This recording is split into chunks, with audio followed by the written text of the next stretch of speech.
యేసు క్రీస్తు నామములో పరిశుద్ధాత్మ ఆశీర్వాదం చూస్తున్న దేవుని బిడ్డలకు నా హృదయపూర్వక వందనాలు తెలియచేస్తూ ఉన్నాను. ప్రియులారా, దినదినము కూడా పరిశుద్ధాత్మ ఆశీర్వాదము పొందుకొనుట మన జీవితంలో ఎన్నో అద్భుతాలు, ఎన్నో ఆశీర్వాదాలను మనం పొందుకుంటూ ఉన్నాము.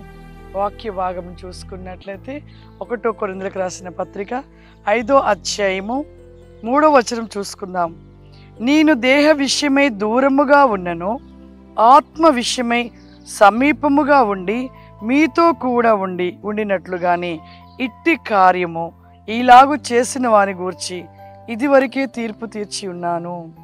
చూడండి, దేహ విషయం మనం ఎంతో మంది కూడా ఈ భూమి మీద శారీరక ఆశలు, శారీరక మనస్సును కలిగి ఈ లోకములో మనము దేవుని ఆత్మలో ఉంటున్నట్లుగా ఉంటూ మరి ఆ యొక్క శరీర ఆశలు, కోరికలు చంపుకోలేకపోతున్నాం.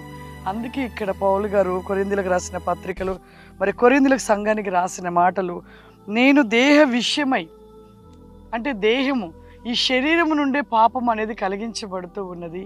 మరి ఈ యొక్క శరీరపు ఆశలైనను కోరికలకి దూరముగా ఉండినను ఆత్మ విషయముకు దగ్గరగా అయి ఉన్నాను అని చెప్పబడుతున్న ఈ మాటలను మనం ఒక్కసారి ధ్యానించాలి. మన జీవితంలో ఎలా ఉంటున్నాం? శరీర కోరికలు, శరీర ఆశలను బట్టి దేవునికి దూరం అయిపోతూ ఉన్నాం. అదే దేవుని ఆత్మను కలిగి ఉంటే ఈ శరీరపు కోరికలు, శరీరపు ఆశలన్నీ కూడా చనిపోవుట, వాటి చచ్చిపోవుట, మనం ఆత్మలో వెలిగించబడుట దేవుడు ఎంతో సంతోషిస్తాడు. ఆత్మను ధరించుకున్నప్పుడు శరీరపు కోరికలు, ఆశలైనను అవన్నీ కూడా మనలో నుండి చనిపోతాయి. అందుకే ఒక వాక్యం రాయబడినట్లుగా, గోధుమ గింజ పెట్టినప్పుడు ఆ గింజ చచ్చిపోయినప్పుడు క్రొత్తగా ఒక మొక్కగా మరి మొలకెత్తుతూ ఉంటుంది.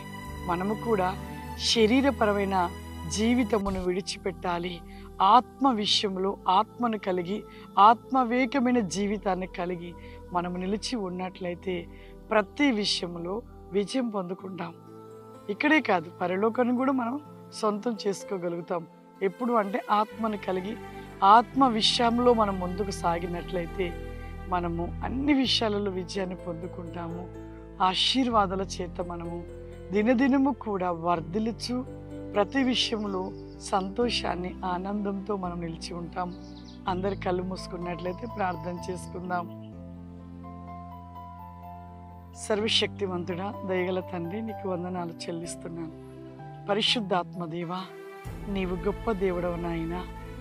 ఈ శరీరపు కోరికలు, శరీరపు ఆశల వేకమైన, ఆత్మ వేకమైన ప్రతినేకముగా నిలిచి ఉండుట అతి కృపాసి కాంది మై గ్రోడి శిలావరి కమాంద ఏసయానికి వందనాలు చెల్లిస్తున్నాను ప్రభా. ఈ లోకంలో దేహ విషయమైన ప్రతి వేకమునకు దూరంగా నిలిచి ఆత్మ విషయములో ముందుకు సాగుట విజయమునకును ఆశీర్వాదమునకును నీ రాజ్య వేకమునకు వచ్చుటకును ప్రతినేకమైన కృపాసి క్రౌబ్రి కాందిరి శివురి కమాందర్ వెన్బి శిలౌసిమిని దయచేయమని యేసు క్రీస్తు నామమున అడుగుచున్నాను తండ్రి. ఆమేన్. God bless you. దేవుడు మిమ్మల్ని దీవించును గాక. ఆమేన్.